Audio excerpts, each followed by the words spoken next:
چند جار باسمان کردووە پێغەمبەری خۆشەویستمان صلی الله عليه وسلم لە دوو حەدیث صحیحدا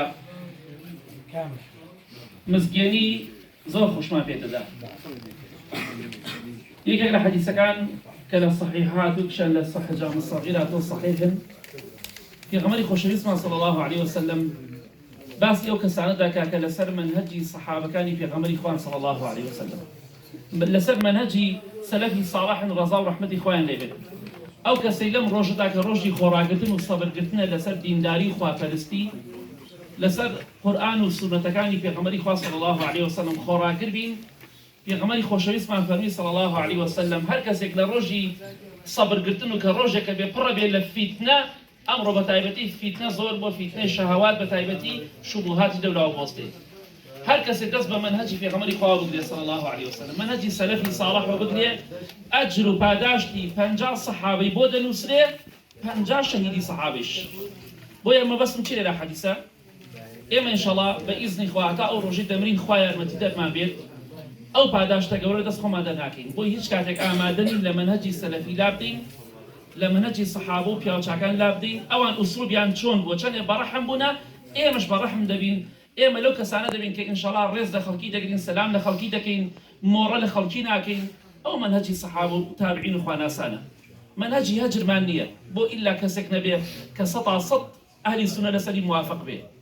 بۆیە ئینشاءڵڵا ئێمە ئامادەنین ئەو ئەجر و پاداشتە، ئەجر و پاداشتی 50 سەحابە، 50 شەهیدی سەحابە لەدەست خۆمان نەدەین. گەنجە خۆشەویستەکان هەندێکتان ئەبینم وە گەنجانی تش کە گویان لە من دەبێ سارد بوونەتەوە، سارد لە منهەجەکە.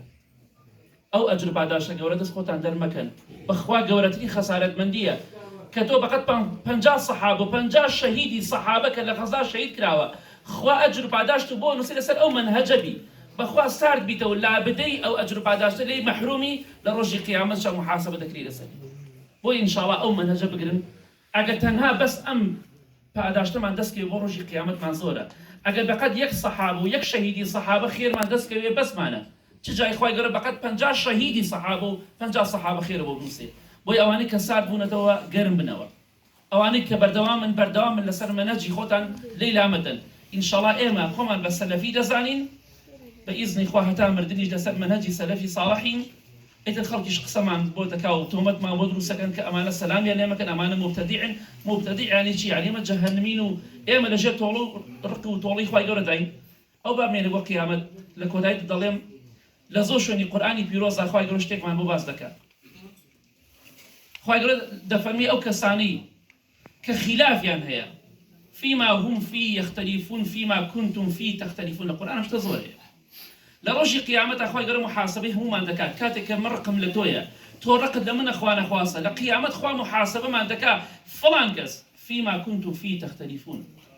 لقيامة محاسبة ذكرين لسرويك خلاف ما لقل فلان كز هالشيء سيون بخواتشان دهانا فريق السلام علينا كنازين هيش خرابك ما برامرينا كد هيش بيرزق ما برامرينا كدوا ليش خما بسلفيت رزاي بلان سلام علينا ك قیامەتێکی ئەگەر دنیاش پەشیمان نەبنەوە لە ڕۆژی قیامەتە نەدرۆکردنەوەی نەخۆشاردنەوەی هیچ شتێک نییە، خوا محاسبەمان دەکات. بۆیە ڕوو دەکەمە خۆم و ئەوانیش ئەو کەسانن کە سەلاما لێ ناکەن یاخود لەم لاولا قسە دەکەن با بە خۆیان دابچنەوە. ئێمە سەلەفین، ئەگەر ئەوانیش خۆیان بە سەلەفی دەزانن و لەسەر منهەجی پێغەمبەری خوا صلی الله علیه و سلم ئەبێ بەڕەحم بن، ئەهلی سونە بەڕەحمن، بێبەزەی نین.